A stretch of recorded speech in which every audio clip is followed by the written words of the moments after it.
قرآن مجید میں اور بھی کئی جگہ پر آپ صلی اللہ علیہ وآلہ وسلم کی عزت اور وقار کو اللہ رب العالمین نے واضح کیا ہے۔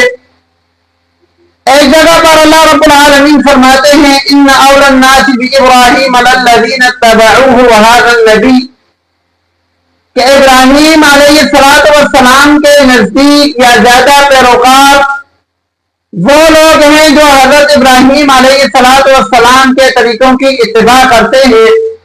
وہذا النبی، اور یہ نبی۔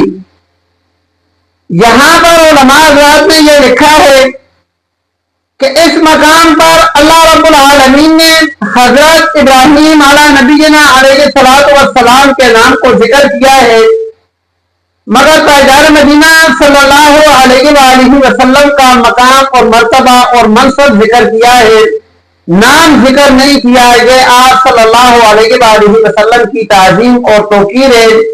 جیسا کہ ہمارے معاشرے میں کوئی بھی چھوٹا آدمی اپنے سے بڑے کا نام ذکر نہیں کرتا، ہمیشہ اس کے ساتھ اپنے رشتے کو یا کسی اور تعلق کو ظاہر کرتا ہے، جیسے ماموں، چاچو، خالو وغیرہ نام نہیں لیتے، یہ خلاف ادب سمجھتے ہیں۔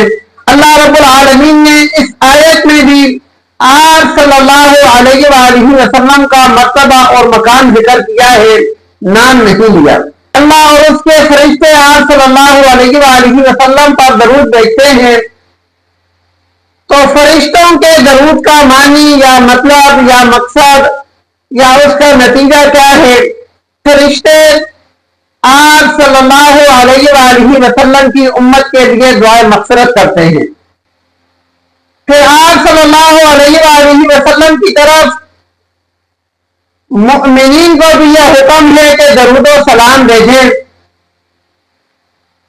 تو یہاں پر ایک سوال یہ اٹھتا ہے کہ جب اللہ رب العالمین نے درود و سلام بھیج دیا، اللہ کے فرشتوں نے بھیج دیا، تو مؤمنین اور ایمان والوں کے درود کی کیا ضرورت ہے؟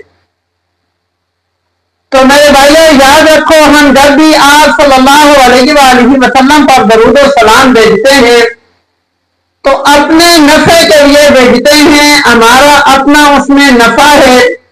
آپ صلی اللہ علیہ وآلہ وسلم کی ذات اتنے مقام اور مرتبے والی بنائی ہے کہ میں آپ کو یہ دو چار چیزیں بتا دیتا ہوں۔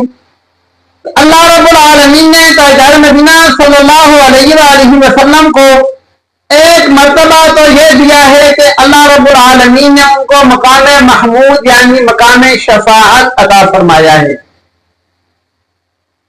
دوسری بات یہ ہے کہ اللہ رب العالمین کی مخلوقات میں سے افضل مخلوق انسان ہے، اور انسانوں میں سب سے افضل انبیاء ہیں، انبیاء میں سب سے افضل رسول ہیں، اور رسولوں میں سب سے افضل خاتم النبیین صلی اللہ علیہ وآلہ وسلم ہے۔ اللہ رب العالمین نے آپ صلی اللہ علیہ وآلہ وسلم کو یہ دو مرتبے اور مقام عطا فرمائے ہیں۔ اس کے علاوہ اللہ رب العالمین نے تاجدار مدینہ صلی اللہ علیہ وآلہ وسلم کو جنت میں سب سے اعلیٰ مقام عطا فرمایا ہے، اور آپ صلی اللہ علیہ وآلہ وسلم کا ارشاد ہے جس کا معنی اور مفہوم یہ ہے کہ قیامت کے دن میں اولاد آدم کا سردار رہوں گا۔